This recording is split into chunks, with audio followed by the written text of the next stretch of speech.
All right, welcome into the high noon edition of Pugs and Company, heard each and every day, Monday through Friday, right here at high noon. That's why we call it that. See how much sense that makes?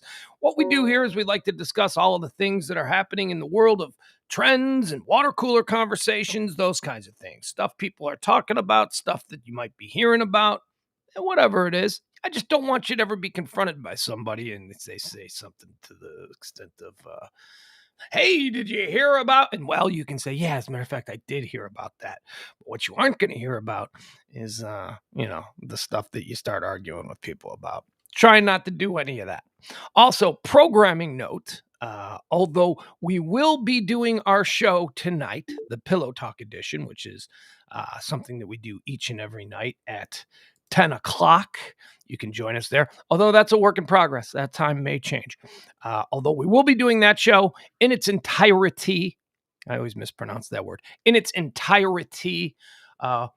This show, however, is going to be a little bit shorter than usual. I don't know how short. I have an engagement at 1:30. Book writing stuff that, we authors have to participate in. Book roundtables, hanging out with other authors, exchanging ideas, that kind of thing. Except I'll be doing it via Zoom, I believe, is the method that we will be using. Let's bring into the show. He's known to the nighttime audience as the King of Darkness, the man with the bad energy. He is Sunglasses, but today he's just Edie Artist.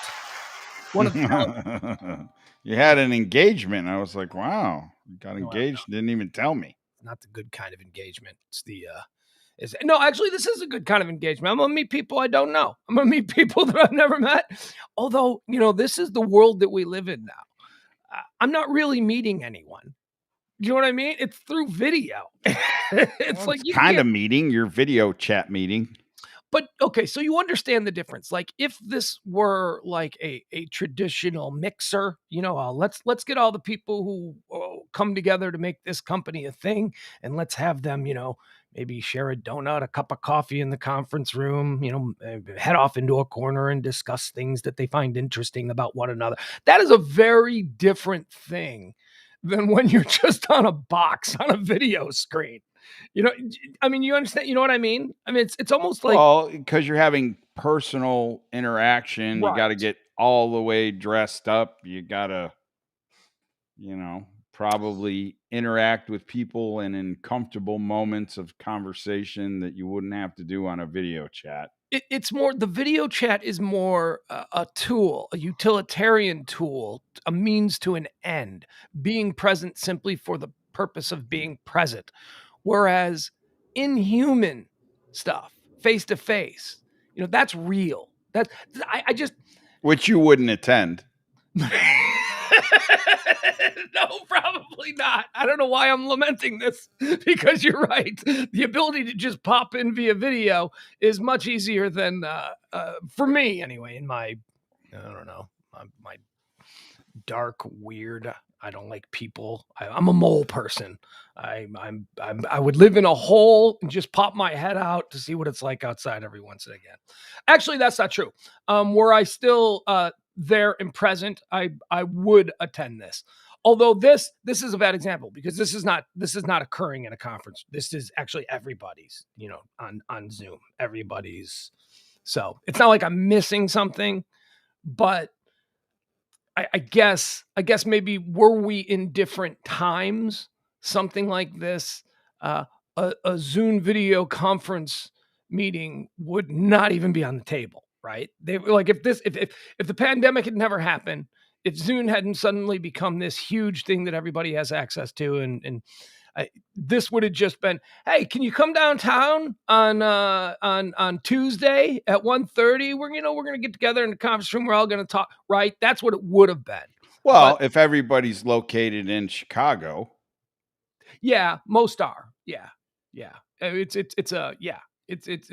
But yeah, I see what you're saying. I mean, but I'm just talking in general, not specific to my situation today, but in general, if you were getting together with a bunch of people just to do like a company-wide rah-rah thing, and here's the state of everything and all that. It wouldn't be a Zoom call. No, and now it is. And I think that I am maybe triggered to, I think maybe we all are. Like, I call it our programming, ways that we react to situations that we don't even think about. So I think that my programming in this day and age would have been, oh, I can't believe we've got to do this Zoom thing. Aren't these terrible times we live in? But the reality, if I'm not just going with the programming of the day and age to lament the situation of the pandemic, in reality, I would, even if there was no pandemic, I'd be like, so my choice is video or get in my car and drive all the way down there? Video, please. I'll do the video. Yeah, right. So it's like I'm programmed to blame the pandemic for this, but the reality is that I kind of like it. I don't know. I like to think that I'm charming in I person. mean, this is basically a Zoom call with a bunch of people watching. Yeah. I mean, but again, I 25, 30 years now, 30 years of what I had been doing previously took place. The performance or the spotlight of my personality or whatever I'm bringing was always done in darkness. It was on the radio. You didn't see me, you heard me, and that allowed a degree of animation on my part. Not worrying about how I'm perceived when I'm saying things. There's a big difference between getting up on stage in front of a lot of people with a microphone and being a wacky guy and doing that hiding behind a microphone, as they say in the business. I mean, I really do enjoy the freedom of hiding behind the microphone, which is why in the beginning I was a little bit reluctant to do video. I mean, I don't think that was public to you guys, but I went back and forth in my head for years about this whole, is video the way to go? I guess video is something we have to do. And there's still a lot of people in radio or former radio people who we both know who do not want to do video. they are just more comfortable not being on video. Yeah, you're poking the bear at the moment. If he's listening. Who? You mean they. We do not use pronouns on this show, sir. We do not out people by their genetic birth. By the way, he doesn't out necessarily anybody, really. You mean they again? They. Oh, wait a second. Actually, I think you and I are talking about two different people. I'm talking about Kelly. Kelly doesn't want to do video. That's why we don't really. So, well, like I said, you're talking about Ed. I was talking about Kelly. He doesn't out anybody, but now you did. No. Ed. By the way, it's a celebration around these parts. I believe that we'll be observing Ed Day in the next couple of days, right? When does our fearless? I believe it's Thursday. He gets back in town. Oh, it's not tomorrow? I thought it was maybe tomorrow. It could be. I don't know. I thought it was said Thursday. But you have such an open house policy. Like an entire wing of your abode is dedicated to Ed, and you just don't even care when he shows up. A wing? Come on, dude. It's a room. Well, it's a room with a bathroom and a hallway. So if we're being a bit over the top, it's a wing. It is. Okay. It is the West Wing. Ed's wing. Ed's wing. Yes. I hope the bathroom's fixed because I had to go number 2 in there a couple of days ago. Right when the toilet situation. What did you clog up another toilet? I didn't clog up any toilets. I didn't clog up any. You said you hope it's fixed. We fixed the one in your place. Like I was just saying that me and my son both laid some pretty heavy duty. Do we need that waste in that room? I don't know. Well, maybe you need to go with a fire hose. Let's put it this way: if we have another toilet go down, you and your son are the 2 top prime suspects. Sir, my potato diet has severely impacted my ability to make number 2s. My number 2s are certainly not of any quality that could that would ruin any kind of plumbing. Trust me on that. I'm actually getting concerned. I'm wondering, is this how you find out that you have like butt cancer or something? I don't know what's happening with my movements. My movement, certainly, look, back in the day, look at me, healthy, strapping boy. I could clog any toilet you put in front of me. Is that a challenge? But that ain't been the case the last couple of months or weeks, I guess. It just seems like months because eating potatoes is absolute torture. It just seems like you're giving it up. I thought the diet was out the window. It is out the window, but unfortunately, I still have 2 bags of potatoes here. I can't let the food go to waste. My countrymen starved and left their homeland because there were no potatoes to eat. I can't. That's a sin. Halloween's coming up Sunday. Lucky kids at the door. There you go. Drop them in a potato. I love that idea. I love that. I was going to just give out, those little travel size toothpastes to kids because, they love that. They love those things. Travel size toothpastes in a jar of Tums. That's for what I'm their going to give teeth after candy. For their teeth after candy and little Tums for everybody's thinking about filling their bodies with sugar. I'm out there thinking about the next day. A handful of Tums. Imagine if you did pass out potatoes at like Halloween. There would be so many broken windows. Yeah, there would. Not in this neighborhood because I think these kids are a little bit better behaved. Oh, but in the neighborhood I grew up in, oh yeah, man. We used to have apple fights. When people would give you apples, those would quickly turn into grenades that you would just throw. You'd see a group of kids walking crossing the street, and everybody would grab the apple they just received from some psycho who doesn't understand the premise of Halloween, and then we just whip the apples at them. In this neighborhood, they'd give out the potato and a potato gun. I think a potato would be, I think a potato would be funny. Want to put a big bowl of potatoes at the front door. That would keep the kids away. Word would get around. You would not have everybody. Yeah. There's the guy that gives out potatoes at Halloween. Be sure to scrub it, kids. That came straight from the bag. And they'd have to scrub it. Do you remember there was a house in my neighborhood growing up? Just about like off the corner of Orlenbrook Drive and Wheeler, for those in the know. They would, every Halloween, they had a great big box, and they would just leave the box on their front doorstep and then hang a note that said, "Take one, please," because they didn't want to be they didn't want to be the a-holes who don't give anything out, but they also didn't want their doorbell ringing. So that house, you had to run to that house first. And of course, you emptied the box. Like if you got there who are these people that think that kids are going to just take one when confronted with a giant box full of candy? You took it all, right? I mean, that's just the way of the trick or treat. That's the trick. You walk up on houses a lot that have bowls out with candy in it, and I suspect they're either elderly and can't get to the door. They made plans prior, like maybe they're at a Halloween party, or they've got kids and they're out trick-or-treating in the neighborhood for the experience, and they don't have coverage at the door. Like here, I think that Ed will be our door coverage. You think so? The guy who spent the last 20 years of his life in a high-rise condo who hasn't had to do Halloween once? I bet he will. Oh, yeah. Can you see Ed laying in his bed with the contraption that he's built to elevate the screen from the ceiling so it hangs in front of his head while he lies flat on you see him getting up 50 times and being happy about it? Well, maybe we'll put him in a costume. Oh, set him out in the front door. I am guessing that Ed doesn't do costumes, and I'm guessing that Ed doesn't like to get up and out of bed every 5 minutes because there's a bunch of kids. There's going to be a bunch of kids. Really? So this house is going to get nailed, huh? Oh, dude, this neighborhood gets like nailed. So besides my potatoes, what are we giving out? What are we doing? Have we done the candy shopping? Are you going to be the cool house that gives out the full-size candy bars, or are you doing like the little ones? Which is fine. I don't know. I got to buy the bags, like whatever. I don't know. Full-size candy bars. I would have no idea how many of them to buy.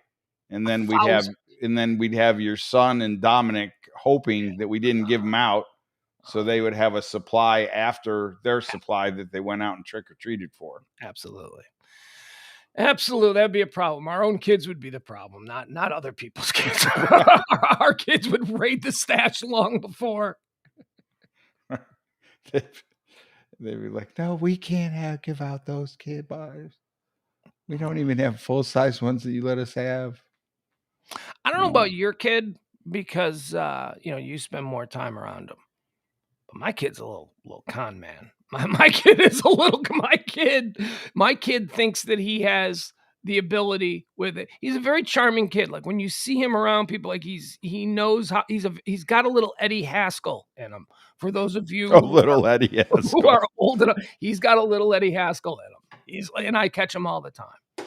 He's a con man, and I am very worried that your sweet little innocent angel Dominic could be corrupted by my Eddie Haskell. He's going to learn Eddie Haskell traits. Nah. I mean, he's not a bad kid. He's actually a very nice kid. But he's very nice. But that's all. But nobody. It's funny that you mentioned the Eddie Haskell. Yeah, well, you get the behind the scenes look. Yeah, yeah. All right. Well, you were going to say something. I didn't. No, I'm saying Eddie Haskell was a character I actually liked on Leave It to Beaver. Yeah, he was a jerk, but I liked him. He was everybody's favorite character, of course. All right, so let's see. We like to start each and every day here. It is the 26th day of October, the year of our Lord 2021.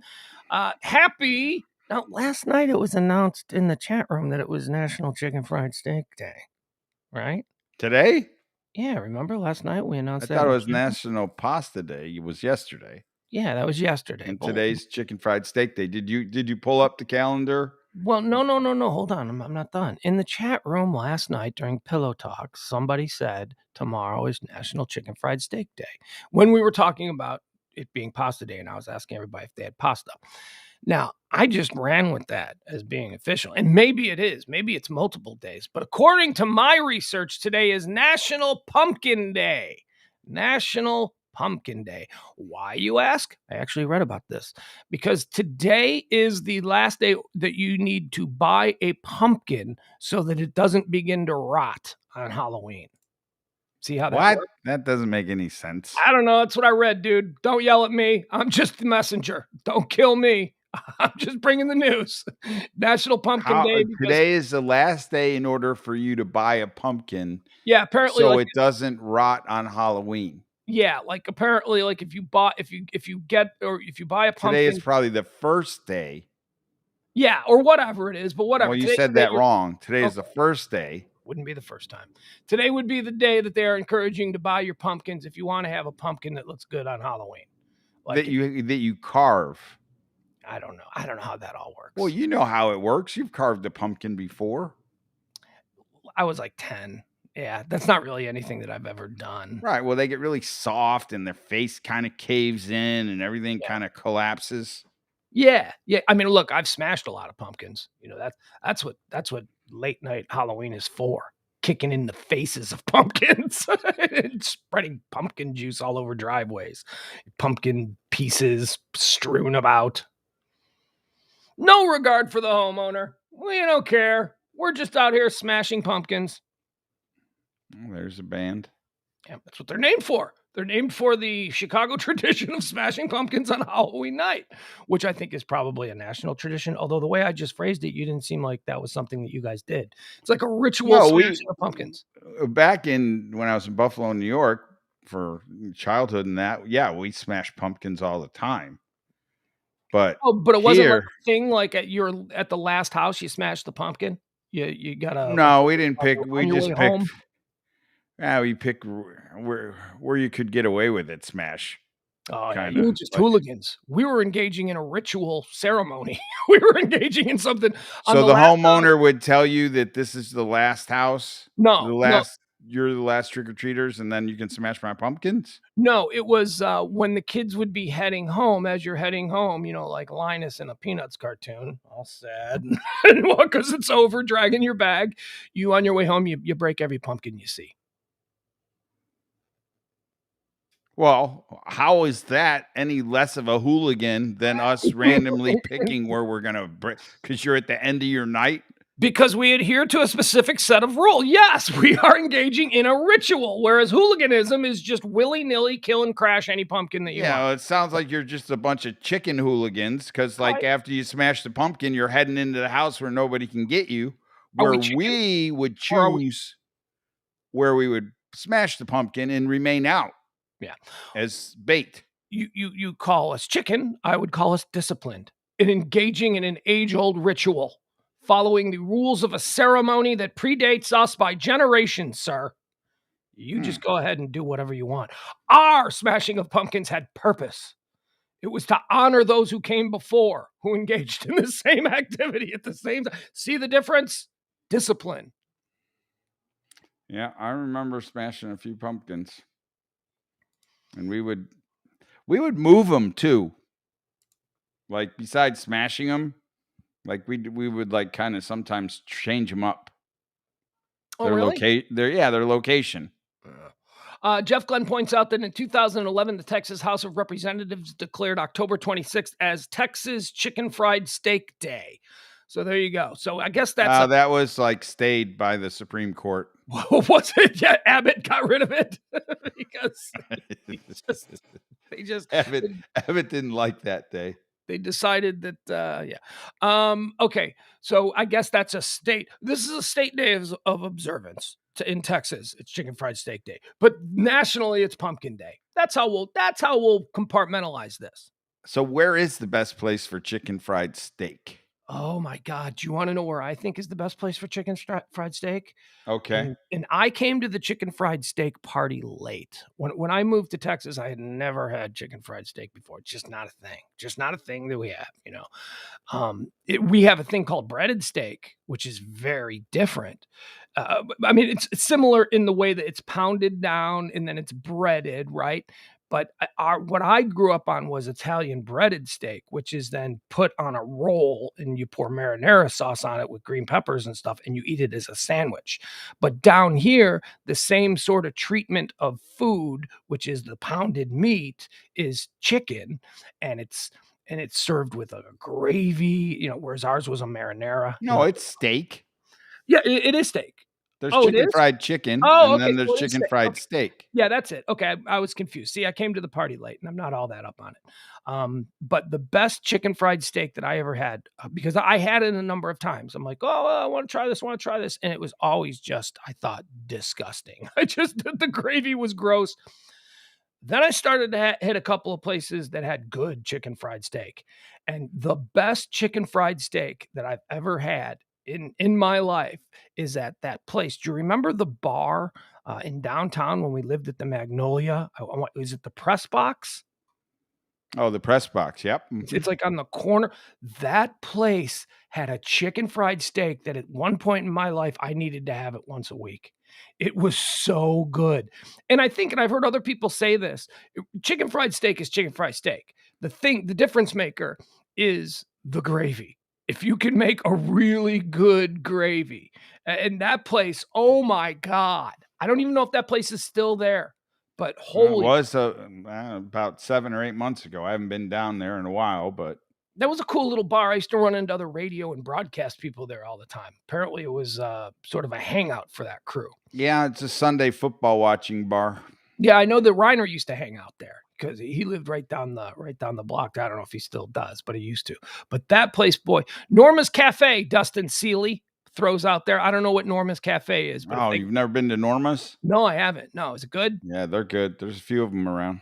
Oh, so it's a chain. Okay. So and then there's Mama Daughter's Diner for chicken fried steak. Mm-hmm. Okay. Yeah. You know what? I'll Black Eyed Pea used to have chicken fried steak. Yeah, that's one of the first places I had. I didn't like it. It was like the gravy was like paste. I'm like, this is Elmer's glue. What are we doing here? This is something we're supposed to spread on this. I don't know. Yeah. I'm not a big fan of the gravy so much.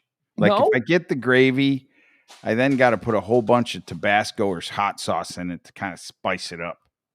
I just don't want it to be like just that consistency of just whatever that gravy is. Like Elmer's glue, sometimes it's just too pasty. There's too much flour in it and not enough flavor, which is, the stuff at the Press Box is like a pepper gravy, and it's so good. It's so flavorful. There's like garlic flavors in there. All right, anyway, happy Chicken Fried Steak Day if you're listening here in Texas, and happy Pumpkin Day if you're doing it elsewhere. What do you say we do a little bit of the thing we like to call your moment of joy?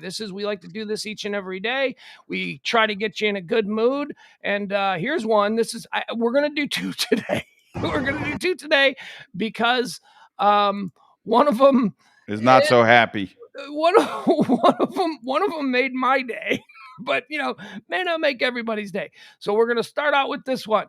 This is certainly a moment of joy. This is a little kid. Are you watching? As a little kid, he's a skateboarder. Can you see it on the screen there? He's I can see the picture of something black. Very good. Okay, he is a skateboarder, and this is your undeniable moment of joy. Look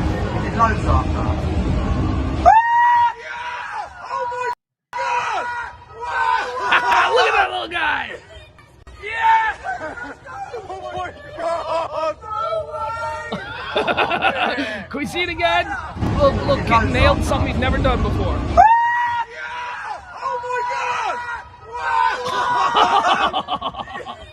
Just hold on. This reaction. If this reaction doesn't make you, look at that. That is pure joy. That is the manifestation of the human emotion, joy, right there.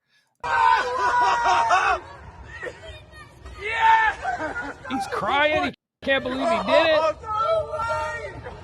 Now his buddies are all fist bumping him. Older kid. Oh, he's getting the approval of the older kids. Well done, man.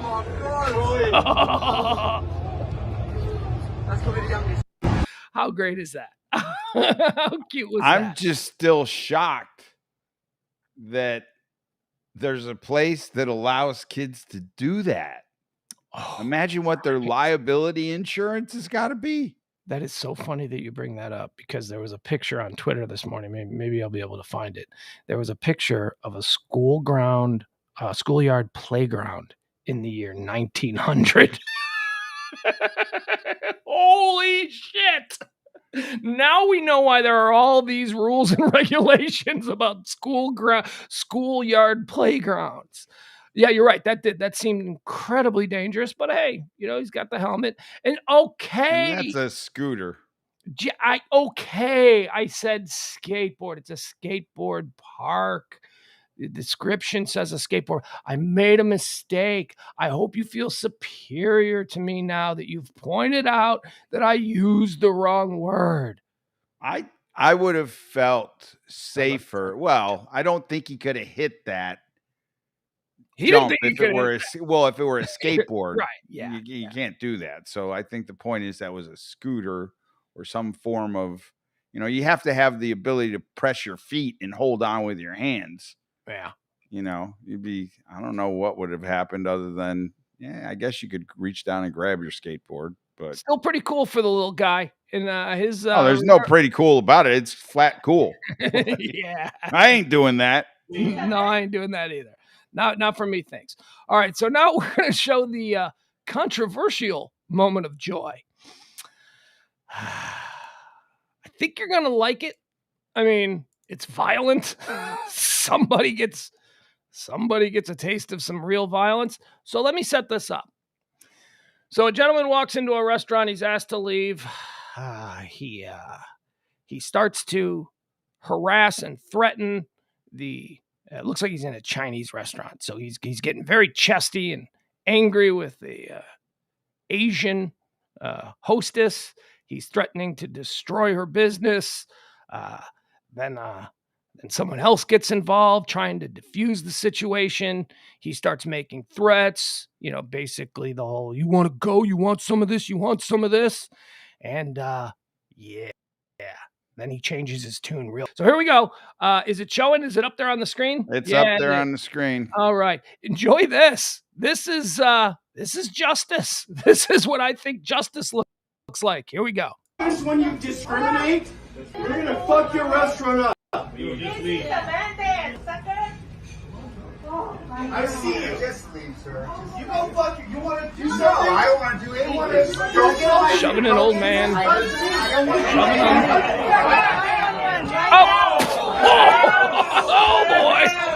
Oh boy.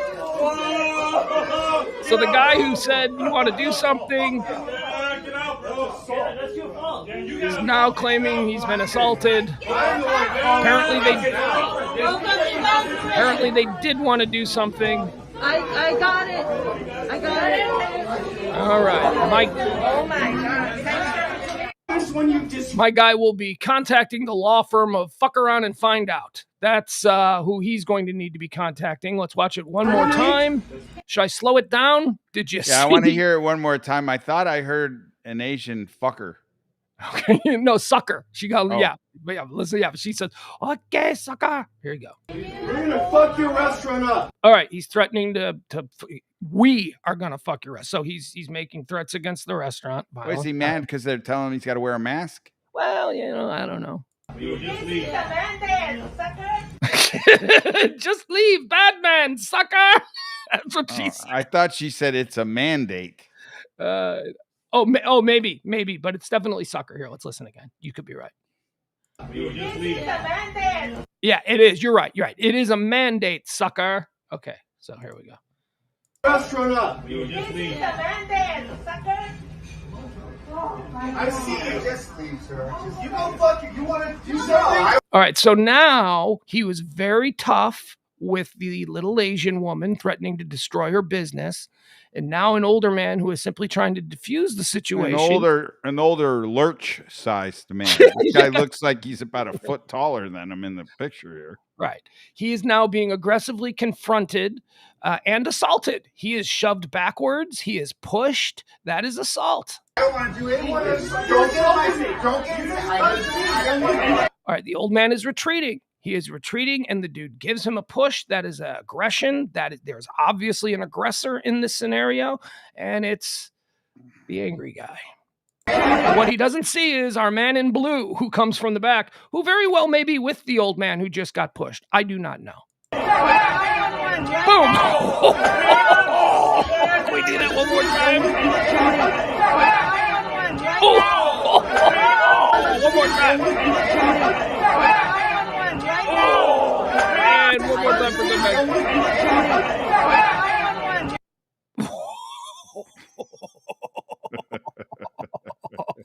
Moment of joy, right? I mean, I'm not a horrible person. That's a moment of joy. That's somebody. He deserved it for sure. He deserved that. Somebody who was being aggressive towards a woman who was just operating her business under the local mandates. And then a kindly old gentleman tries to just diffuse the situation by removing the man. He gets pushed, he gets shoved. And then my man, here's what I love what my man in blue does when he knocks him out. He just knocks him back, just crushes him. Do you see the glasses flying? His glasses go flying off, which is really cool. See them? There they are.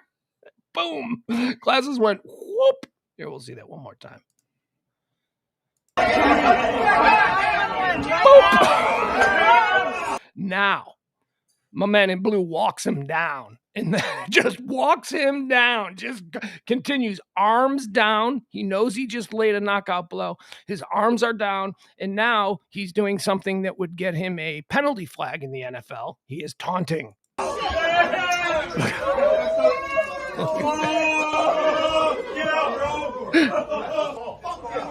That's assault. Yeah, well, so was you shoving the old man. Did he help pick him up? No, I think you maybe just popped right back up. Let's see that again. Oops. Shoves the old man. You don't hit my grandpa. Boom. Down.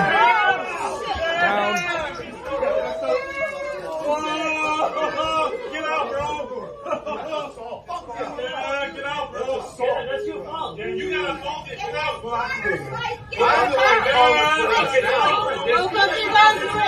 Now he's calling the police. Now he wants to call the police. The problem with these videos is that they always end too quick. Like, don't you want to see the next 5 minutes? Well, yeah. I'm not convinced those were glasses because he didn't go to pick them up. Not Well, like he would, but yeah, that's one of the things that they mention in the thread, though, that like he didn't even pick up his glasses. So I mean, what could they be? I mean, I'm going off their glasses because that's what other people were saying they are. got it. So here, Yeah, let's see. I mean, I guess so. I mean, look, he's got his glasses on here, right? You can see that. I can't. No, it's so far away. But let me see if I can. Oh yeah. Okay, I couldn't see that far away. Yeah. I mean, I'd like them to be his teeth, but unfortunately, I think No, those are definitely glasses. See? Yeah, Yeah, you for can see it. sure. Boom. Does he have like gloves on? Oh yeah, he's got tough guy half leather gloves. No, he's probably a biker. Oh yeah. No, He's one of not these like a motorcycle biker. He may be scooter. like a road biker. Yeah. What are these weekend Sons of Anarchy? They watched the show and then they bought a motorcycle and now they want to be. Well, not that. Not only that, he could be a pedal bike. Like they have half gloves like that. I've got a set of them. Yeah. When you're biking. I love. He goes, "That's assault," and the guy in blue goes, "Fuck you." That's your fault. Yeah, you gotta hold yourself. I'm the one. Now, this has got to be humiliating, right? He's standing in the door, making threats. He doesn't want to get hit again. Right. I'm the one going to be calling the police now.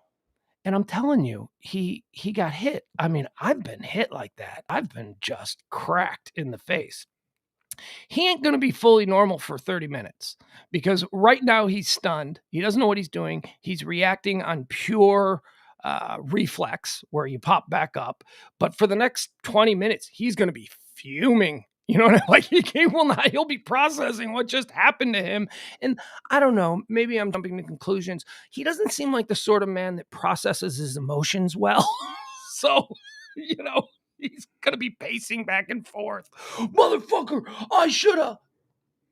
Yeah, you should have just shut your mouth and put on your mask. Should have just shut your mouth. You certainly shouldn't have threatened the little lady. Or left. I mean, don't give them your business. If you don't like the fact that she's telling you got to wear a mask, just go, okay, I don't follow that mandate and I'm out of here.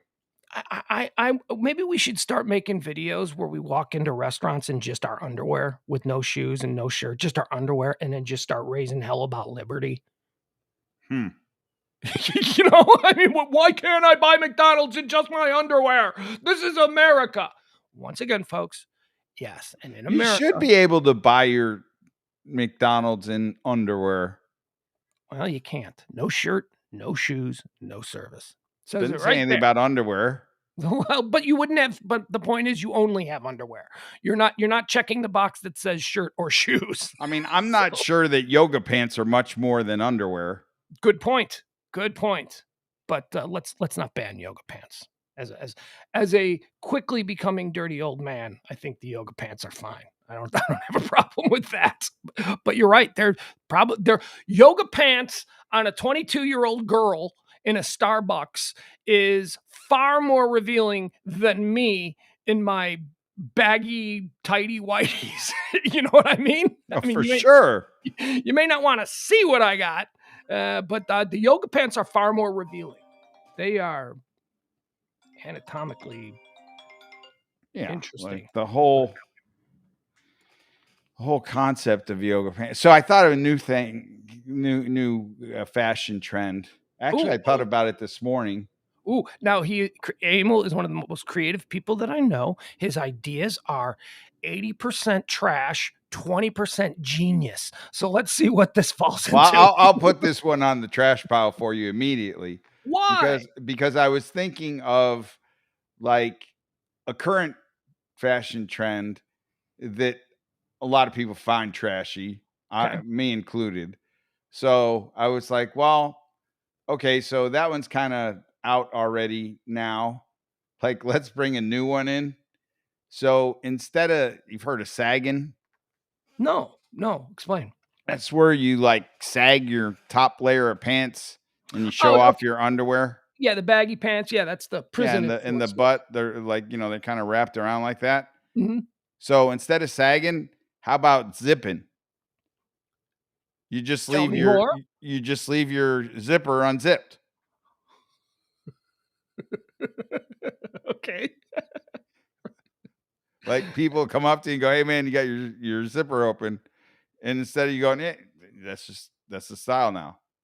You first.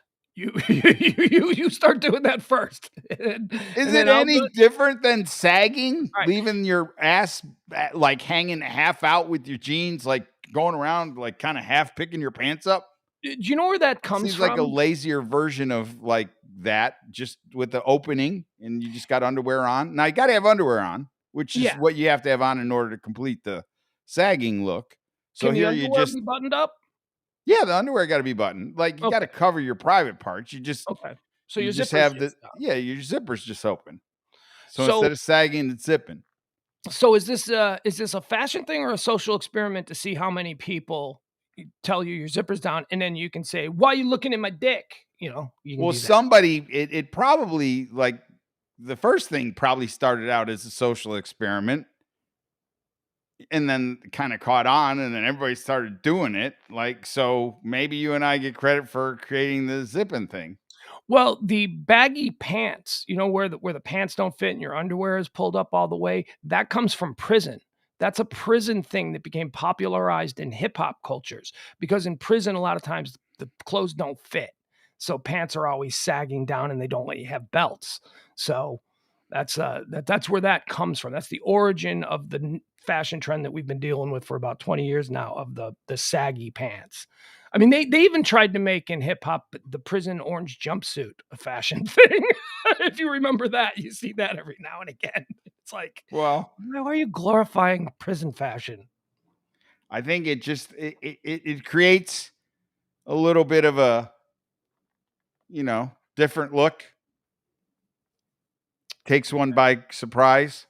So I have a fashion trend that I've been trying to push for years, and I've recently, within the last. Are we giving it the trash pile? Yeah, that's trash pile. Although, unless you want to just do it as I would be willing to do it as a social experiment where we all walk around with our zippers down just to see how many people are looking at our privates, so that we can say, "What are you doing?" Look, I would be willing to do that. Well, I will say, given the opportunity, because I got in the truck this morning, I noticed I hadn't zipped up my pants. I had, like, buttoned them, but I didn't did the zipper. And I looked down and I was like, oh, I got to zip up my pants. I zipped them up. And then right then it popped in my head. I was like, Why isn't that a thing? why isn't that a thing? Like, why wouldn't people be doing that? Then I thought of myself in the carpool line. That would not be a good trend for the carpool line. No, yeah, not a place to try that one out. Right. So maybe when if I go to the Kroger over there on Cedar Springs, like, I think I could definitely get away with that, trying that there. Why? Because that's the gayborhood? Because that's where the homosexuals No, because there's like anything goes over there. Like, I mean, God, Yeah, like if much. I'm going to get in trouble for zipping, there's a lot of other things going on over there that I'm like way beyond that. I don't mean because it's a gay neighborhood. I just mean it's the anything goes neighborhood. It is definitely the anything goes neighborhood. I have been trying to get a fashion trend started, but it takes a young person. And for the last couple of years, I keep telling my son that you got to be the one to do it. You got to be the one to do it. But as it turns out, he isn't that fashion confident. He's not willing to be the first through the chute with any new. But here's my fashion trend.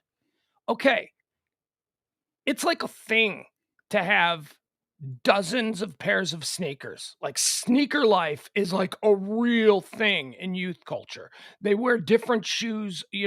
These are my sneakers for Mondays. These are my sneakers for Tuesdays. And it started with the whole Air Jordan thing when those became collectibles like 30 years ago. Right. And now you have I consider myself to have a damn fine shoe collection, but you have a really nice sneaker collection. Every time I see you, it looks like you're wearing new sneakers. Yeah, but I don't collect them. I just wear them and then get rid of them. You wear them once? No, and then I wear them and I wear them out, and then I'm like, they're off.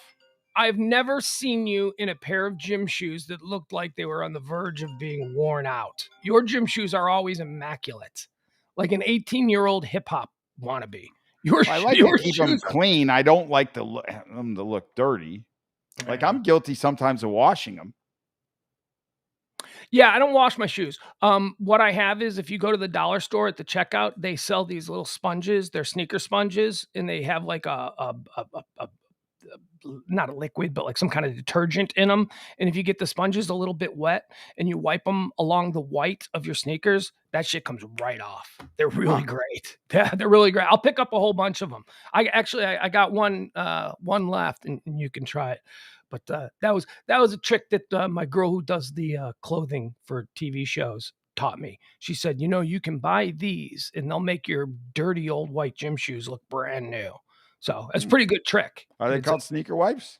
No, they're called You know what? I don't want to get up and get them. They're in the closet. But for tonight's Pillow Talk show, we'll bring this back and I'll show you the sneaker white. Maybe they're in the other wing of your house. They're in the other ring. Maybe because we share the 1% compound. Maybe at some point today, I'll just bring one over to you and you can try it. But they work really good. You got to scrub, but they will make the white, the white rimming of your gym shoes. They'll make them look like they're new. They'll make them look good. Maybe we install one of those bank deposit tubes between your place and my place.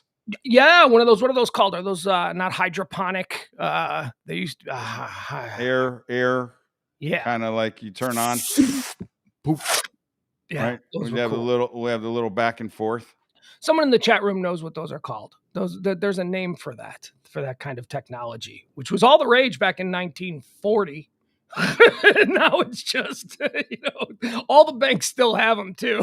The old banks, they still have. There's probably a better way to do it now, but they still. You got to do it from drive through from afar. Yeah, some kind of vacuuming system. I used to think when I was a little kid and we'd go to the bank, that was always very exciting. I thought that was so cool because you get the little space age plastic thing that you put the check in, right? And then you close it up and then you stick it in the thing and you see it go. And I think that tube is actually overkill. If the air is powerful enough, isn't it going to suck everything down there anyway? And is there a special variety of plumber that fixes those things if they get clogged up, Yeah, we're not calling Carlos from the service plumber. Hold on. What are bank tubes called? There's a cool name for them. Pneumonic tubes. That's what they are. Pneumonic tubes. What was I call them? Hydroponic? Yeah. Hydroponic. Pneumonic tubes or capsule pipelines, also known as the pneumonic tube transport system, are systems that propel cylindrical containers through networks of tubes by compressed air or by partial vacuum. They are used for transporting solid objects as opposed to conventional pipelines which transport fluids. Pneumonic tubes. All right, so back to my fashion idea that my son doesn't want to embrace. So all these kids have tons of pairs of sneakers and they wear a pair, each day. I told him, I said, dude, why isn't anybody ever wearing two different pairs of sneakers? Why isn't anybody ever wearing the Monday shoes on the left foot and the Tuesday shoes on the right? You know what I mean? Different colors, different matches. Flip that up, one color and another color? Right, so you got a pair of shoes and you got a pair of shoes. What if you took one of the shoes from that pair and one of the shoes from that pair and you went around? Why hasn't that been done? Why? Where's Cardi B? Where's Puffy on this? That should be a thing. Now that people just have tons of, and I'm not saying you wear a chukka boot and a flip-flop. I'm saying you do it within the realm of the gym shoe, the tennis shoe, the sneaker. Yeah. That could be it seems like an NBA player would do that. Could rock that really quick. And then it'd be a thing. And then it would be a thing. Yeah. Or a football. Well, you've kind of seen, I've seen it. Now that I think about it, there are some shoes that there's a left version and a right version. Yeah. They're not marked the same. You can buy these sneakerheads, you can buy them and they're not marked the same, which is the first step of, I guess, what you're saying, but you want it to be totally off brand, like an Adidas over here and a Nike over there. Yeah. Yeah. A Puma on one foot and, a New Balance on the other. I bet that trend has already kind of happened. I'm nervous. At homeless shelters. Yeah, well, if prisons are influencing the saggy pants, why can't homeless shelters influence? But how about a shoe company? How about a shoe company that doesn't sell you pairs? They just sell you one. You mix and match. You buy one left in green with the white stripe, and then you buy the one right in blue with a black stripe. I mean, it certainly would have made. I could have made some mixed match pairs back in the day when I had, puppies. They would chew one shoe and you'd throw the other perfectly good one out. This is almost like an ability to reclaim at least one of them. I don't know. My kid don't want to do it though. I'm like, why don't you wear? I like that one. That one's better than my zipper. Maybe we do both. Folks, I think we've just had a breakthrough. An idea that I've pitched has actually been accepted. Has never happened before. The pushback from this guy on my ideas. Yeah, I know Dominic would do it because I've had to get him to put the right shoes on the right foot. You know, he's went out of the house with the left on the right and the right on the left. And then one time he did try to wear 2 different shoes. I was like, dude, you can't do that. Your He'd be kid, happy to do that. I'm telling you, your kid is the one that will make it happen, not my kid. For sure. I love my kid, but my kid still wants to sit, you know, he wants to be the cool guy. He doesn't want to do anything that's going to draw attention to him. You know, he's trying to be that now, but he's at that age. Whereas your kid wants the white windowless van with mannequins in it. With mannequins in it. Yeah, I know. That's why I'm actually scared because he's at like this age, 3rd and 4th grade, where if you do anything really outside the box, you're going to be known forever as that kid that did that. Yeah. And so we've kind of having to manage that. Let me tell you something, dude, that's going on over at school that's just like unbelievably crazy. And I ask him about it every day. I can't believe I haven't mentioned it. Okay. All right. I'm all ears. You ready? Yeah. There is a random pooper, meaning in the kids' bathroom. A poop bomber. Instead of going in the stall. Oh, no. He goes and he drops it on the floor. Oh, no. And not only drops the poop on the floor, but he pees on the floor. Oh, no. This has been going on now for about 2 months. And you can't put cameras in the bathroom. And you can't put cameras in the bathroom. And everybody is on the lookout now for who the pooper is. Okay. So he's now gotten to the point where it's not happening, because for a while it was happening every day. Now it's not happening every day. It's happening on certain days. So Friday, after there had been a bunch of days where it hadn't happened, Dominic, I come pick him up. He's like, Dad, I call him the random pooper. The random pooper dropped one today. He's like, and I was the first one to find it. So I went and saw Miss Stewart. And so he told her, right? So it was the same day that he had to bring home. I did a little bit of a short, long play on him. The same day he had to bring home an envelope. Okay. It said to the parents of Dominic Cirillo, they were sending home these forms that you got to fill out about your kid. You know, does he interact? Just things. Yeah. And so they sent the envelope home. So I thought to myself, I'm like, how can I play this in my favor? So we got home and I sat him down. I said, Dom, I got to have a conversation with you. He's like, what? I said, you are a suspect. You're a poop bomber suspect. He said, Dad, why am I a suspect? I said, you know the letter that they sent home to you today? They wanted to inform me and your mom that you're one of the kids that's a suspect. I'm not the pooper, Dad. I'm not him. I swear. I had him going. I had him going for about an hour that he was. And then I said, he's not really. Let's make that clear. He's not really. No, he's not. But I told him that the letter that they had sent home that was sealed up for us to open, it's basically like what goes on with your kid at home. You know, like, I don't know. Schools do this thing. So I told him not. So then yesterday I asked him, and the pooper did it again yesterday. So now the principal Did Dom find it again? Because finding it is a bad luck. Well, she's told the kids that if she's going to have to put somebody out in the hallway in order to figure this out. And I'm thinking, oh my God, when this person finally, if they catch him, you're going to have to move out of this school district. Like if you're the parents, like you're like, okay, house is for sale. We're gone. We're moving to South Lake.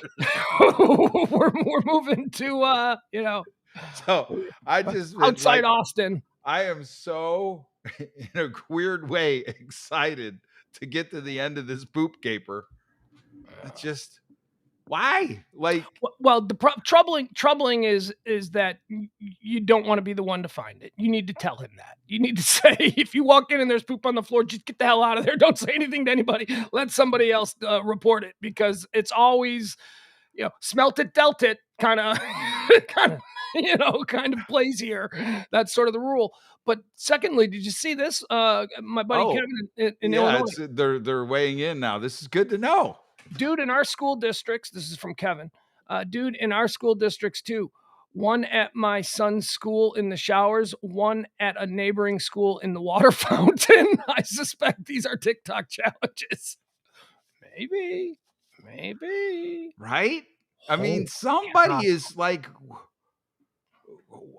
I can't believe that you'd be doing that. Look, I know that we're joking around about Dominic being a suspect, but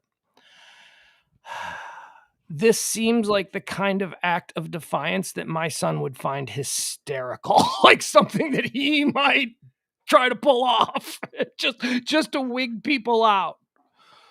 Oh, yeah, but I mean, like fourth grade, they've determined it's got to be either a third grader or a fourth grader because of the bathroom where it is. Because those are the only kids that have access up there. So third or fourth grade is the suspect, and they've obviously figured out it should be a boy that's going in there. So yeah, I'm gonna keep everybody updated now that I've shared it with you. But yeah, so every day I pick him up, I was like, anything on the poop guy today? And like some days, like he was missing for a while, which is maybe you check the COVID list, because we've had quite a few COVID cases. Yeah. And how do you narrow down the suspect?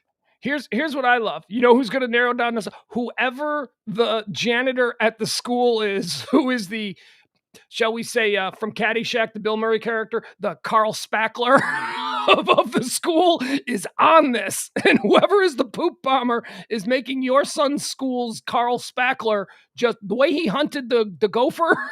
He is hunting the poop bomber. Is there a janitor at your son's school who is fits the mold of Bill Murray's Carl Spackler from Caddyshack? Yeah, I don't know. I mean, I guess DNA obviously would tell it, but like, how do you go and DNA the whole? You can't DNA the whole class. Richard, I'm watching you, little pooper. I'm gonna get you, little pooper. I guess it comes to like you have to have cameras on the outside door of the bathroom. We gotta. Maybe we need DNA samples now. It's a rich school district. They could do the DNA samples on all the students if they really wanted to know who the poop bomber is. Oh, yeah. I mean, I'm just like, and that kid then is forever going to be known as the poop bomber. Yeah. All right, we're running out of time here. I think I can give another 20 minutes or so here. I want to be off by 1:30 so that I can jump in. So let's talk about some of the things that are happening here in the world today. Oh boy, do we have some amazing news locally. Trending locally. Here, let me pull this up. I know one little boy in the north suburbs who's going to be extremely excited about this. But honestly, and I'll tell you the story, I don't know if this is going to be a hit. I mean, to my sensibility, this is going to be a crazy hit, but I just don't know if it'll play here. Trending in DFW local off the NBC DFW 5, number 1 this morning, Portillo's. Oh, yeah. Portillo's. Something that was a staple of my life, a staple of anyone who lives in Chicago or the greater Midwest. Portillo's is a fast food place. Imagine the Whataburger of the Midwest, although they don't do burgers. Here's the story. Portillo's, an iconic Chicago hot dog chain, reportedly making Texas debut in 2022. Apparently, now last week, this needs to be mentioned because last week, so Portillo's was purchased from Don Portillo, I think is who it is. Portillo's was purchased last year for like $1 billion by some. Oh, no, wait a second. I have it backwards. It was Whataburger that was purchased. Yeah, Whataburger was purchased by a hedge fund out of Chicago. All right, I'm sorry. So never mind. So I had that backwards. But Portillo's was recently purchased by somebody from the Portillo family for like a ridiculous amount of money. And last week, Portillo's went public. They did an initial public offering, and the stock shot up. And it's one of those gimmick stocks that shoot up on the day because people with money all over the country remember, they have good romanticized feelings about, going to a Portillo's. So everybody wants to buy a little Portillo stock.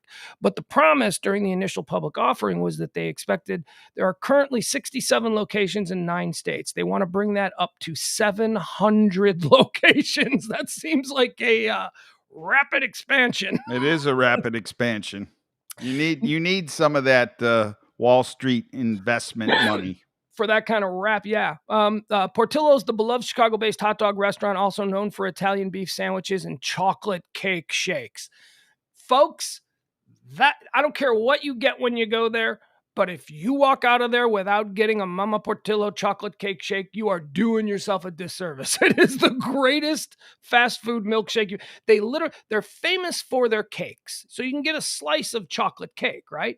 But what they do with the milkshake is they take a slice of this chocolate cake shake, which is probably about this big. I mean, this is not a place where it's like, oh, it's small. Although let's see, right? Now that it's expanding, let's see if their sizes shrink. Let's see if they start to become more like, yeah, you can't get accountants in the food making business. Yeah. No, that's not a good recipe.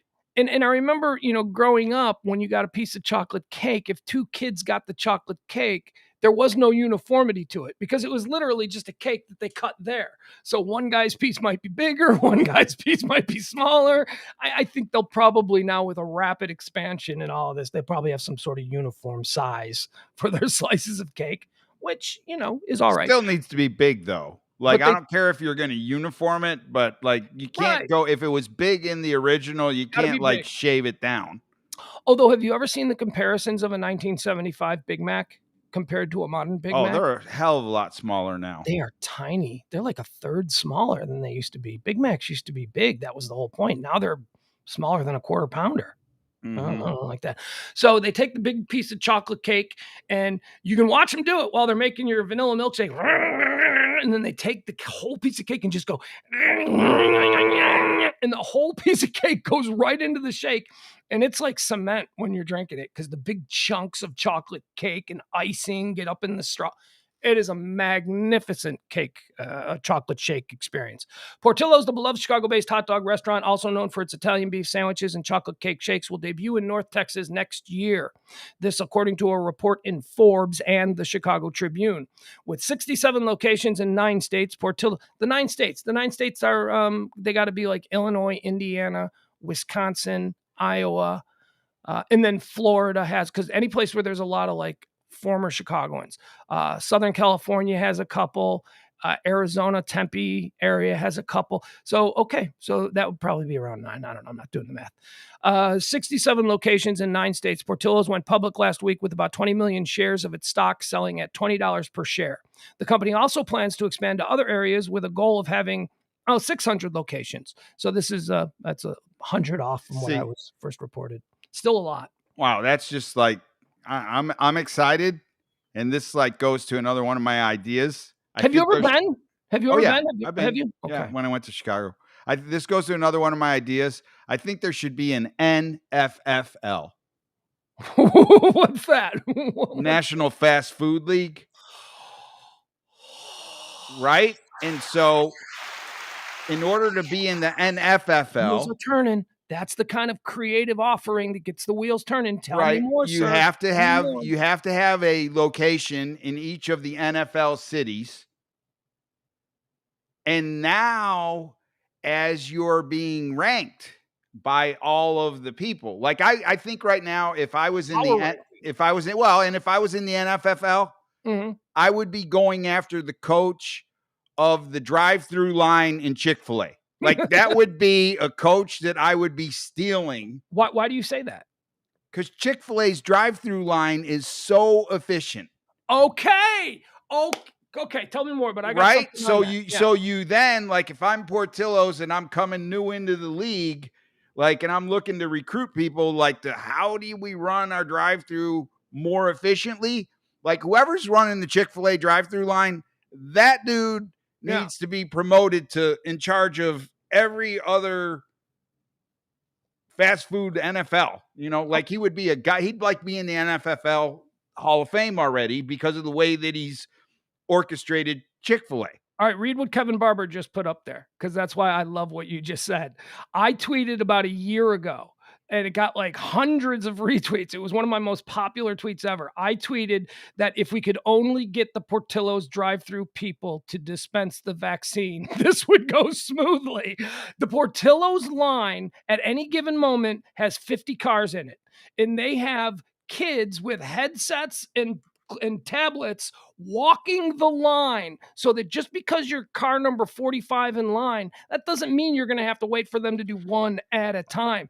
It is unbelievably efficient. And you're telling me Chick-fil-A has the same thing. So that Chick-fil-A does, yeah. Now, you know who's the absolute friggin' worst? Who? What a wait. Yeah. What? What a wait. Yeah, Whataburger sucks. Their the worst efficiency is the worst.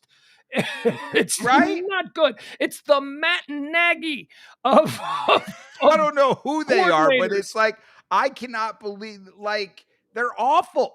Yeah, Tom points out Portillo's has workers out there at all times, rain, snow, or whatever. It can be 20 degrees below zero, and it could be snow in buckets, and there's still going to be 50 cars, and these kids in their parkas, they are amazing. I can't get through the drive-thru without tipping $5. I tip those kids all the time. They are amazing. And I just, okay, so then, like, as the owner of the franchise of the team that's in the NFFL, like, I think rankings then would be based on sales.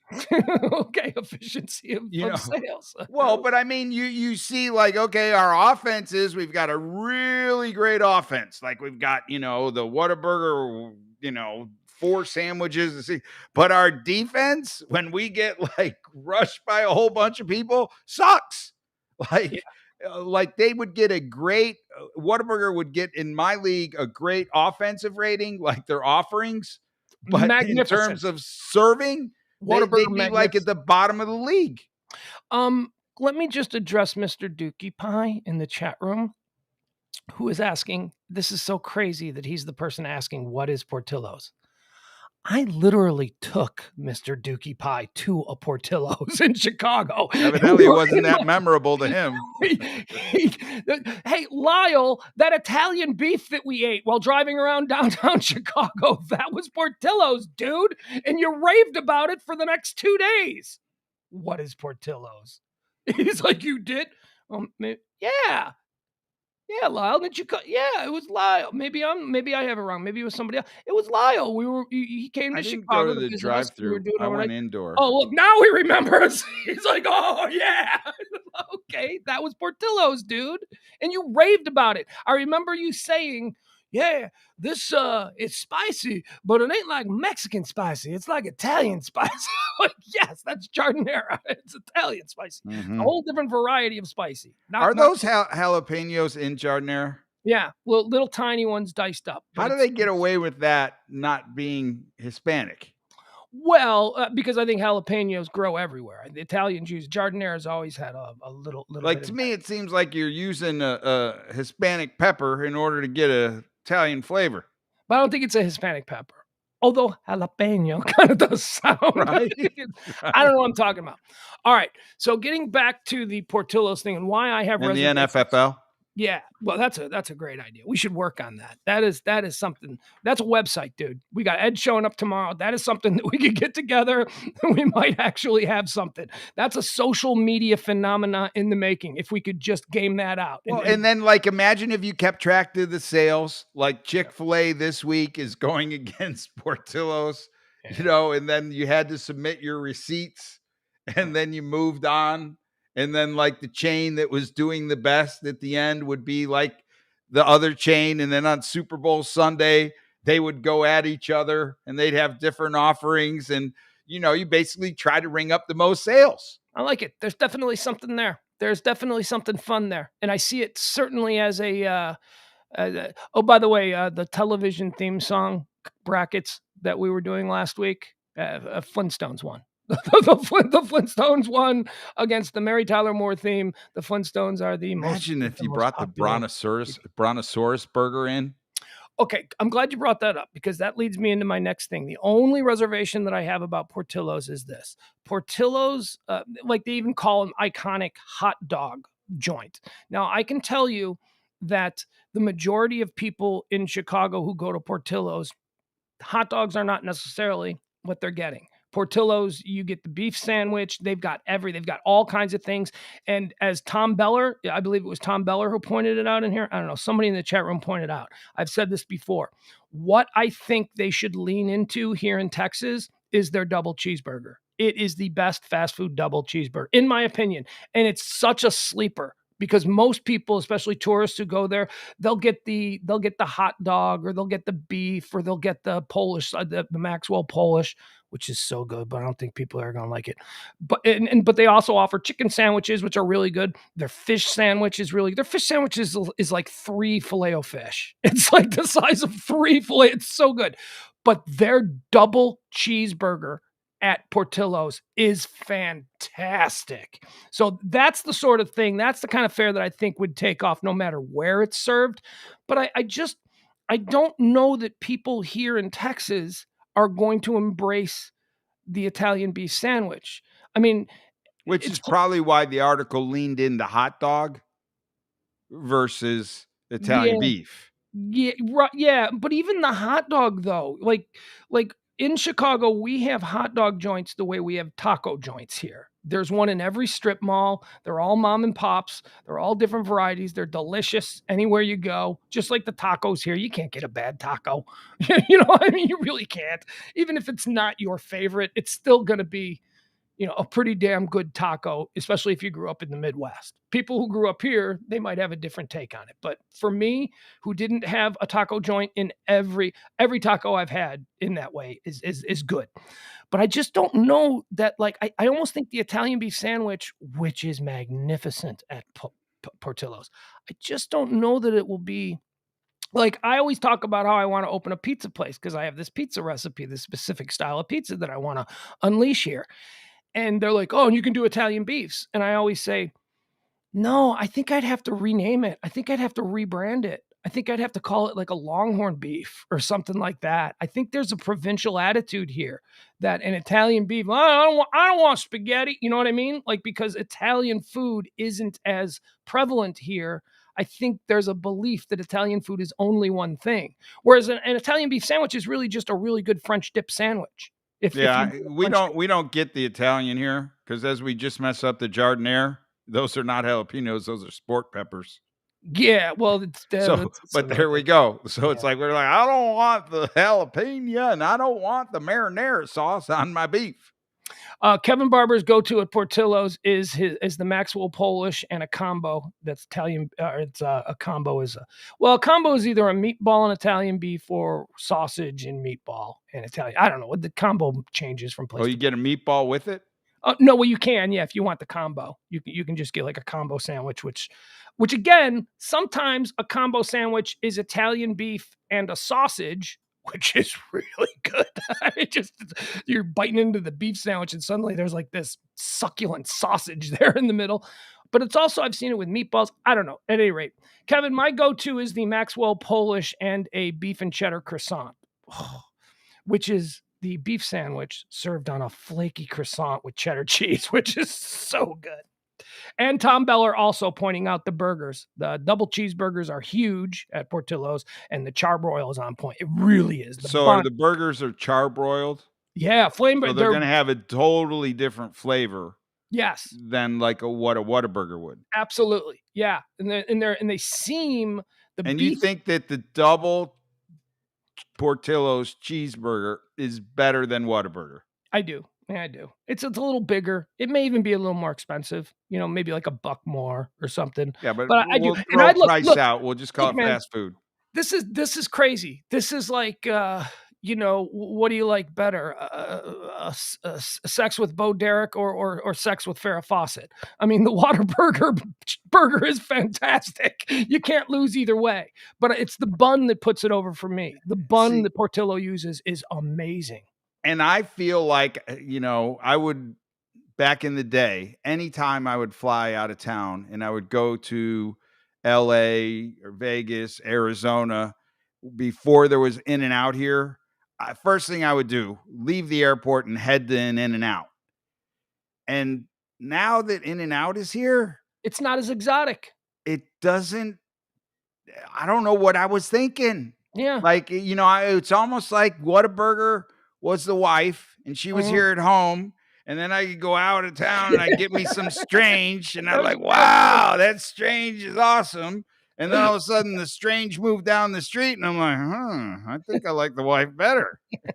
Like, I don't know. Like, I'm embarrassed because I was really that dead set on, oh man, In-N-Out so much better than Whataburger. And then I resorted back to Whataburger. The only thing that gets me out of the Whataburger mode now is their drive-through. Like, I know I can go to In-N-Out and In-N-Out will get me in and out. And Whataburger, that's not the case. So occasionally I will go there for the fast I like fix. In-N-Out. I think In-N-Out's a good burger. I think In-N-Out's burger is superior to Five Guys. Whoa, did I just say that? Did I just say Five Guys? Five Guys is a little bit more gourmet. It doesn't seem so fast food to me. I think Five Guys is the most overrated hamburger on the market. I think it's fine. Again, we're talking about hamburgers. Nothing is going to make you go, oh God, what did I just eat? I mean, they're all good.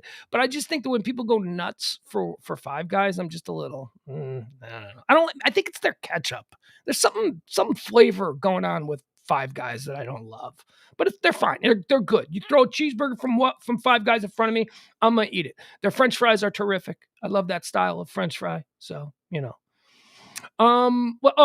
other thing that people say about Portillo's, because Ed and I, Ed, who's going to be showing up here. Yep. Ed and I talk all the time for years about how do we get a Portillo's down here. Oh, and by the way, just for people interested in franchises and stuff, the initial 10, I believe I read last night, the initial 10 Portillo's, including the one here, are going to be corporate stores. They're not going to be. Then they will move into a franchising kind of thing.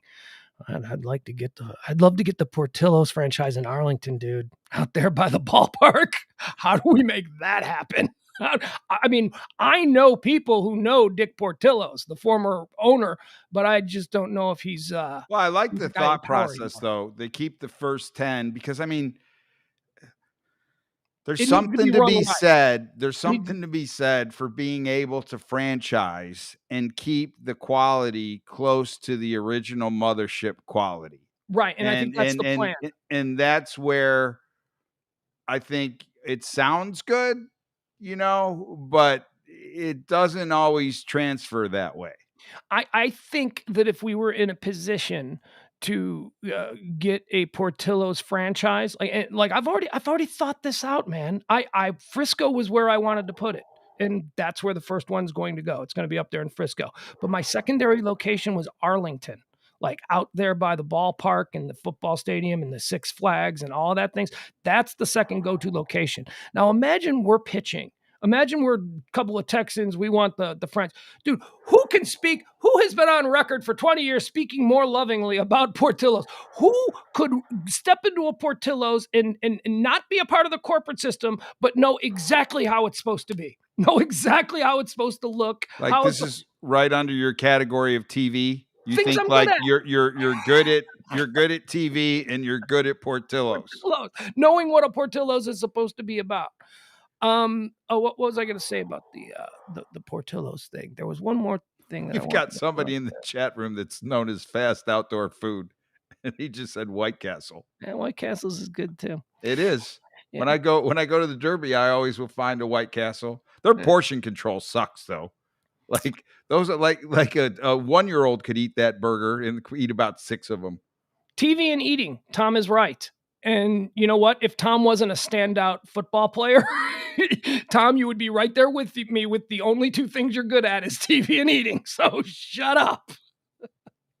if his hip hadn't portrayed him, then he would probably be a much bigger name in the world of football. But your hip betrayed you, so now you're only good at TV and eating too. I'm not convinced that Arlington's the best second stop. No, you don't think so? Tell me why. I mean, I do. Well, because I think it's kind of transient. Like, people are there when there's a game on Sunday, but like they have a bunch of hit or miss days, like say right now. In the winter, it's kind of desert land over there. If it's really cold. It's a good central location, though. I mean, because there's going to be a lot of people who want to go to the Frisco location who live in Burleson or Mansfield, and they're going to be like, oh, sure, I went to college in Chicago and I love Portillo's, but do I really want to drive an hour? You know what I mean? So, I mean, that's a nice spacing, I think. Frisco and then Arlington. You can serve Fort Worth with Arlington. Yeah, see, I see one going in Allen, or like then maybe one in Dallas, maybe Addison area, because they got so much damn food over there. Yeah. And then I could see, or maybe like Northwest Highway. That might be a good spot. And then I would see one going to Fort Worth. Like, I see Arlington getting chosen like fourth. Yeah. All right. Well, I would go with Arlington. I think that's but I can also see Allen. I can also see Frisco. I mean, the McKinney, that whole area, anything up to 75, right? Yeah. Anything off of 75. Right. That'd be going to work. Really good. Yeah. Oh, yeah. I remember what I was thinking about. Yeah, we're running out of time. That's all right. If we can sign off here, I can be a little late. One of the things that when Ed and I were always talking about how we would love to introduce the Portillos here, a lot of people would say you're going to have to teach people the whole lingo. You're going to have to teach people, because there really is a way or you got to know what baptized is. You got to know what the drug through the garden means. You got to, all of these things, the way you order a sandwich. Oh, like the off menu order. The lingo, like, what do you want? And I'm guessing that the people taking the orders aren't going to know the lingo, so maybe that won't be applicable. But there really is a main drive through the garden, right? Yeah, give me a beef with mozzarella, sweet and hot baptized. You're like, what? What does that mean? Sweet and hot baptized? What is? Well, that means you take it and you dunk it in the juice because you're supposed to eat it wet and soggy. So we don't do that here, sir. Yeah, and it's what a lot of people said. No, get out my restaurant now. But let me tell you this. I am a big fan of the Waffle House. I love the Waffle House. And when I moved here into the South, I started going to Waffle Houses. And one of my favorite things about driving between Chicago and Dallas is stopping at me and my son. Waffle House alert! You want to eat? And so we go to Waffle House. There's a lingo to the Waffle House that I didn't know. Yeah, first of all, you got to be like smashed out of your mind, or at least one person in your party. Dude, you just need to be hungry. You just need to want a mog on everything. I have never had a bad meal at the Waffle House. I love it. I think if they had a breathalyzer at the door of the Waffle House, half the audience wouldn't get in. Half the patrons would not get in. All right, so that's the big trend going on here, at least according to NBC DFW, the Portillos that is coming to Frisco in 2022. I will be one of the first people in line. Hope it's a hit. I really do. I hope that people who are not, like hot dogs for dinner. Yeah, hot dogs for dinner. Yeah, you get 3 hot dogs. You don't just eat one. It's not like at the ball game. This isn't just like, a hot dog with ketchup. Oh, that's the other thing, man. There's going to be signs, no ketchup. There's going to be signs all over breaking you people of the habit of putting ketchup on hot dogs is going to be a struggle. I guess you can get it if you want it. Maybe they'll make exceptions. But once again, let me point out the rule. They don't have ketchup at Portillo's? You don't serve Chicago hot dogs with ketchup. Just mustard. I know, but do they have ketchup? I'm sure they do for French fries and all that. So I guess if you want it, you could have it. But let me tell you. What about chili? I don't know if Portillo's does a chili dog. I don't know. They might. They certainly might with the expansions, just to make it more familiar for people who are used to that. But let me explain why you do not put ketchup on a Chicago-style hot dog. You don't put ketchup on a Chicago-style hot dog because you've already got fresh tomato slices. ketchup was invented because when you'd grow tomatoes in the summer, they would all go bad through the long, hard winters. So they created this ketchup sauce, or this tomato sauce, which was the ketchup, which is, you're supposed to use ketchup when you don't have access to fresh tomatoes. But the Portillo's hot dog already has beautiful giant tomato wedges on there, sprinkled with a little of their seasoning salt. So it's almost like, what are you doing? It's like, that's why we don't use ketchup because we hate ketchup. We don't use ketchup because it's redundant. It's like driving a Ferrari and then having it modified to look like a Hyundai. I guess the reason that ketchup doesn't exist in Mexican food because there's a bunch of tomatoes and vegetables already chopped up and put in there. Right. You use ketchup is supposed to, or traditionally back in the day, was used in replacement of access to fresh tomatoes. So if you have fresh tomatoes, why are you using ketchup? It's like, man, that's just something that's, trying to mimic the flavor of tomatoes. See, this makes me think back to like when I was a teenager in Buffalo. Like we had a taco place, and it's still one up there, and it's was called Mighty Taco. And when I would come down here and I would see tacos and they would have like fresh tomatoes and stuff, I was like, that's not a taco. Yeah, you don't put. Yeah, if you got access to fresh tomatoes, you dice them up. But like in at the Mighty Taco in Buffalo, there was no like lettuce and like tomato and stuff. It was like this seasoned beef with kind of a spicy sauce that they put on it, and it was wrapped up. It was almost like a bean burrito, but with beef. You know what though? That sounds good. I love. Dude, those places, like we're open till 4 a.m, and like the line out the door at Mighty Taco. Trash. Like that's something that if it came here, it would be like Chi-Chi's of Mexican. Oh my God, there's a Midwestern Mexican reference. I was raised on Chi-Chi's believing that was the height of Mexican food. Then I moved to Texas and went, Chi-Chi's is garbage. Chi-Chi's is not Mexican food. I remember the first time I went into Chi-Chi's, it was up north because they had them there. And I think Pepsi bought the franchise. Like that was instead of it being a hedge fund that was pushing Chi-Chi's, it was Pepsi. Oh. They had bought the Chi-Chi's franchise. And they served these things that were smoking on a platter, which were fajitas. But like I remember I was like, "Oh, you go to this place and they serve the food," and it was like smoke's coming out everywhere. They also had, you remember, Chi-Chi's had fried ice cream. They introduced and popularized fried ice cream, which as a kid was always something we looked forward to getting. I love Chi-Chi's as a kid. Chi-Chi's is like one level above the one with the flag. That you pull up the flag ponchos. Yeah, exactly. Right. Exactly. It's on that level. But in the Midwest where we didn't have Mexican restaurants, they were a little nicer. Like Chi-Chi's were not dumps. You went and you sat down and had a waitress. What's that song now? Fancy like Applebee's. Like Chi-Chi's would have been you like really spreading out for your girl. Like if you took her to Chi-Chi's or TGI Fridays. Chi-Chi's was not it was above the Bennigans and the TGI Fridays, but below a nice steakhouse. But Chi-Chi's was a restaurant where you would sit down and you'd put a collared shirt on. You didn't go, it was nice. The margaritas, they had a happy hour where people would go after work and drink the margaritas. Fridays was the same thing. Like TGI Fridays was above, that was just under the steakhouse. Like you went to Fridays, you took your girl to Fridays, or you took them to Chi-Chi's. That was like a big night. Mr. Dookie Pie in the chat room says, is a chili dog a Southern thing? No, Mr. Dookie Pie. A chili dog is actually a Detroit thing. They call it the Coney Island dog there.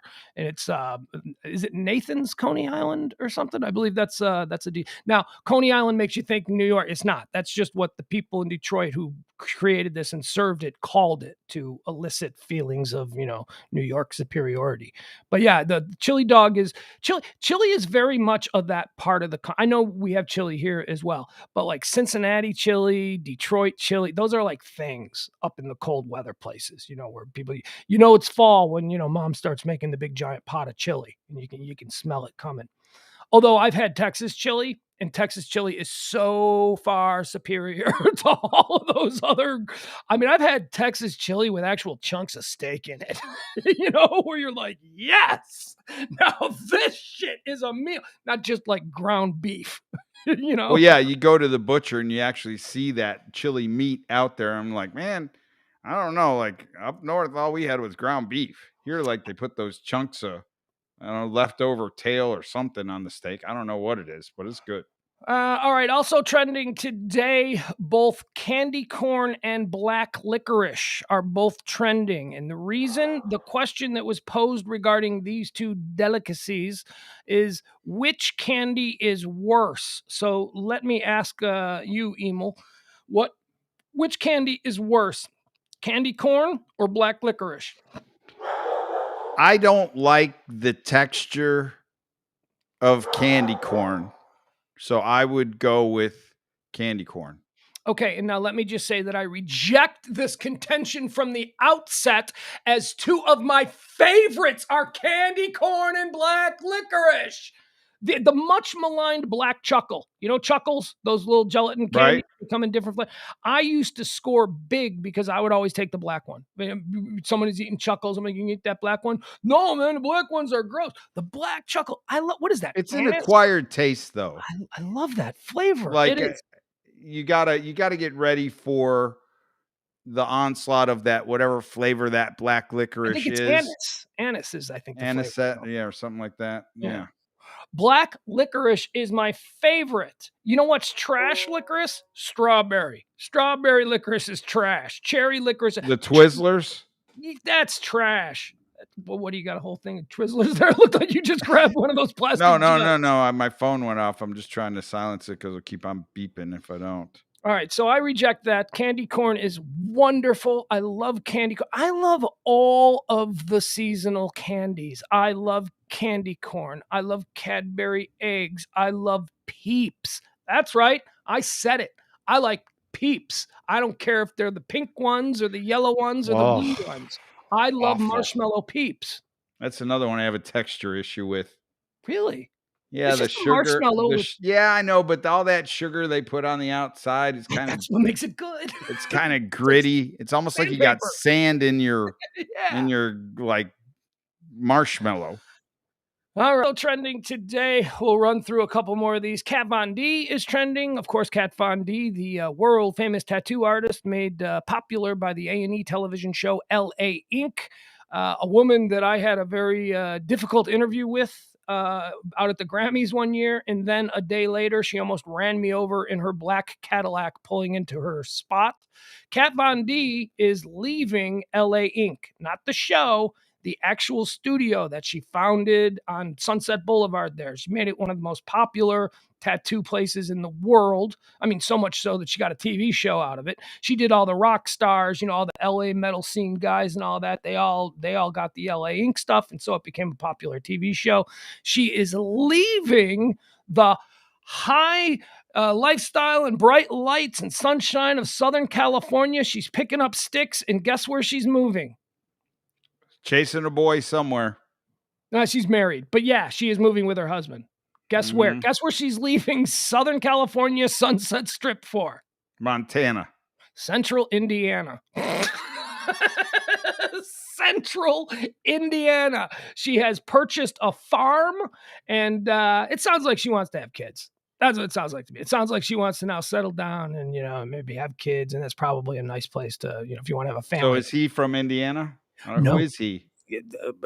I don't know. He's some scary looking guy. Well, first of all, the Kat Von D's, that look is not going to go over at the local Walmart in Central Indiana. I mean, she looks like more surprised, dude. You get in those deep, out there communities. Yeah. She does kind of look like she would fit in with the meth people. But she has, Kat Von D has a very Morticia Addams meets biker chick meets porn star kind of look. Very beautiful woman, although I think that she disfigured herself with all kinds of tattoos and stuff on her face, and but she's a beautiful woman, and her husband looks the same, and maybe that's the new A&E show. Maybe that's why she's doing it. She's like, we need to trick up the A&E. How about I move to Central Indiana and have to deal with church folk? How about we do that? The church lady. Yeah. So Kat Von D is doing that. We did the candy corn. Look, there's a great big Dave Chappelle situation going on between Dave Chappelle and comedian Hannah Gadsby. They're going back and forth. We got Joe Rogan weighing in on this. We got everybody weighing in on this. We're going to do that tonight during Pillow Talk. We're going to talk about that whole situation and how that's evolving. But Dave Chappelle, of course, has, the subject of much controversy there at Netflix. The trans workers at Netflix did a walkout and they're demanding satisfaction. Dave Chappelle has replied to this during a concert last night. It's posted on Instagram. You can go see it. We're going to play it. We're going to talk about it. And then we're going to get into this whole thing about him and this other comic, Hannah Gadsby, who seems to be leading the charge to try and cancel Dave Chappelle. It ain't working, but you can keep trying. So we'll get into that tonight. Also tonight, we should end with, I'm sorry, did you have something? No, I was just thinking about Dave Chappelle in a concert. Have you seen The Closer yet? Closer. That's the controversial stand-up special. No. I have not. Well, maybe if you're laying around today, watching your horse racing or whatever, go to Netflix and pull up The Closer and just give it a look. Can I bet on that? I don't. Well, you can bet on whether Chappelle or not wins. Yeah, you can bet on whether or not the cancellation of Chappelle is going to be successful. Look, we'll get into all of our takes and all of that stuff too. But Dave Chappelle, in this Instagram post from his concert last night, issued a set of demands. He says that he will meet with the trans community, but he has a set of demands. and one of them, they're pretty funny. He's being serious though. He will really do it. But one of the demands is that everybody has to actually watch the special.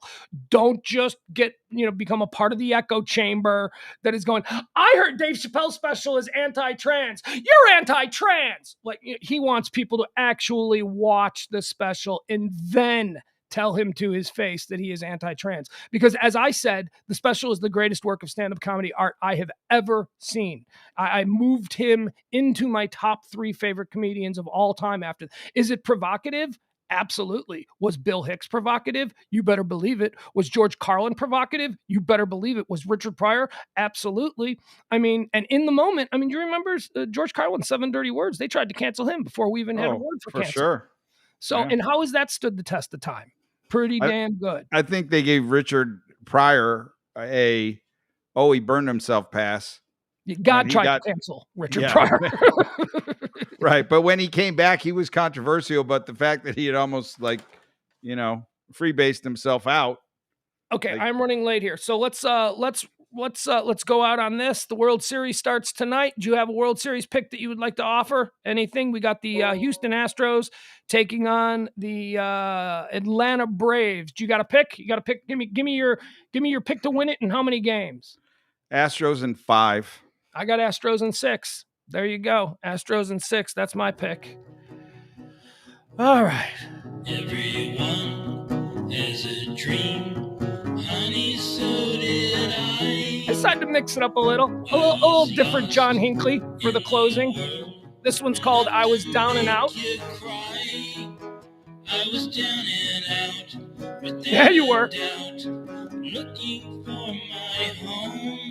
Okay, for the uninitiated, musically, we are featuring the song stylings of failed presidential assassin John Hinckley. He's cut an album. You can find it on Spotify. And this is a song called I Was Down and Out.